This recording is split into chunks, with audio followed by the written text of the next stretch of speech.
Ukraine crisis, army retreats at Donetsk airport.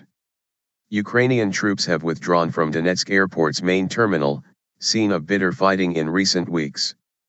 The government said the military still retained control of parts of the airport, but 6 soldiers had died and 16 had been wounded. In the center of the rebel-held city, shelling hit a bus, killing 13 people. A spokesman for the president said he had called an emergency meeting to discuss the rebel attacks, which Kiev believes are backed by Russia. It was the second such meeting of the day. The plan: how we will secure the end of operation of terrorist troops with the participation of regular troops of the Russian Federation, how to regroup forces and stop the aggression will be adopted on Wednesday evening, Reuters news agency quoted President Petro Poroshenko as saying. Earlier rebels paraded captured Ukrainian soldiers at the scene of the bus shelling, as onlookers shouted abuse and pelted them with debris from the blast site. The rebels and the government traded blame for the attack, which comes 9 days after a shell also killed 13 people on a bus in the village of Boaz outside Volnovakha, 35 kilometers, 22 miles, southwest of Donetsk. Line. Ukraine, the human cost. Mourners at the funeral of a child near Donetsk, January 20. Some 5.2 million people live in conflict-affected areas and 1.4 million are considered highly vulnerable and in need of assistance. More than 1 million people have fled their homes, with 633,523 living as displaced persons within Ukraine and 593,622 living outside Ukraine, mostly in Russia. More than 4,800 people have been killed in the fighting and at least 10,322 have been injured, including at least 102 children. Source: UN report of January 9 for refugee figures, news reports for casualty estimates. Donetsk airport, Ukraine's coveted prize. Line. Fighting between the army and Russian-backed separatists has intensified in and around Donetsk as well as further east in Luhansk region. The deaths come after Ukraine, Russia, France, and Germany issued a joint call to end fighting in the east. They also agreed on a line of demarcation between separatists and government forces from which both sides are meant to withdraw their forces, but so far this has not been carried out.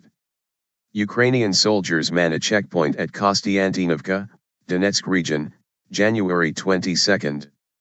Ukrainian soldiers manning a checkpoint at Kostiantinovka, north of Donetsk city. Rebel armored vehicles drive towards Donetsk, January 22.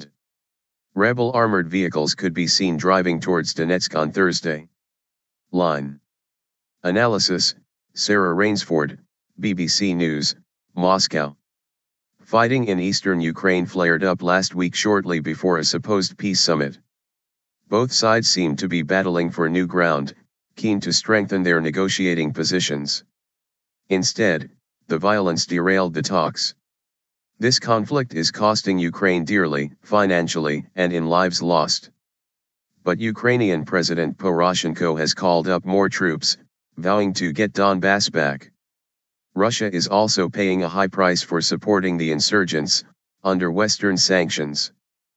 Perhaps that is why this week Moscow said it had persuaded the rebels to pull back from the original ceasefire line. But events on the ground move fast. And beyond the politics, this fight has become deeply personal. So much blood has now been spilled that whatever sparked the latest violence, it is becoming increasingly difficult to stop. Line.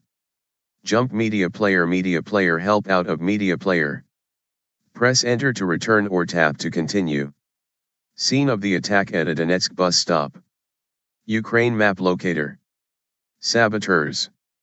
The airport just outside Donetsk, which has been reduced to rubble, has taken on symbolic value for both separatists and the government over the winter. Ukraine's defense ministry said 20 Ukrainian soldiers had withdrawn from the main terminal because their positions had been destroyed and they were under direct shelling. The loss of the main terminal is a major blow to pro-Kiev forces and will send political shockwaves back to the capital, the BBC's David Stern reports from Kiev. The defense ministry blamed separatists for the shelling of the trolleybus in the city center, saying their own forces were 15 kilometers away. But the rebels blamed pro-government saboteurs in the city.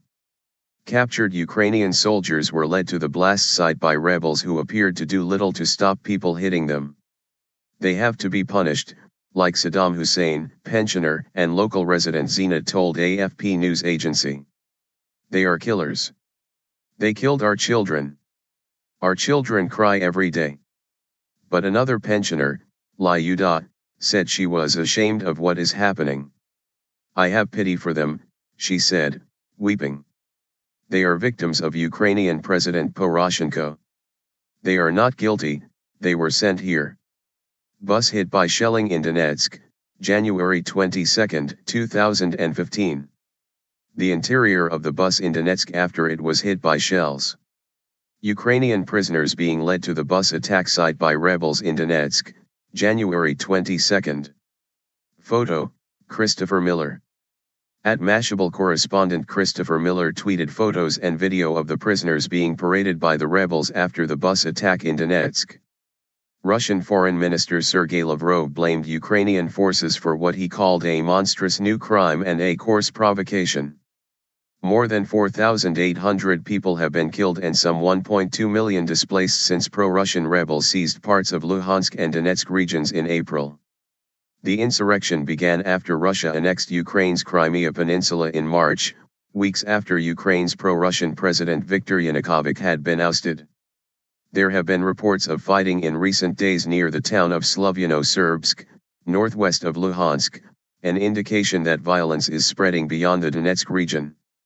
Ukraine says Russia has more than 9,000 soldiers fighting alongside the rebels, a claim that Moscow denies. NATO Secretary General Jens Stoltenberg said on Wednesday there had been a recent build-up in the numbers of Russian tanks and other heavy military equipment in eastern Ukraine. Russian Deputy Prime Minister Arkady Dvorkovich repeated Russian denials of intervention in Ukraine. We know that there are some Russians that fight on the side of those regions in Ukraine, some people that are coming on their own and fight, he told the BBC. We're trying to make sure that those people in eastern Ukraine are protected and to preserve their rights, he said. We need a peaceful Ukraine.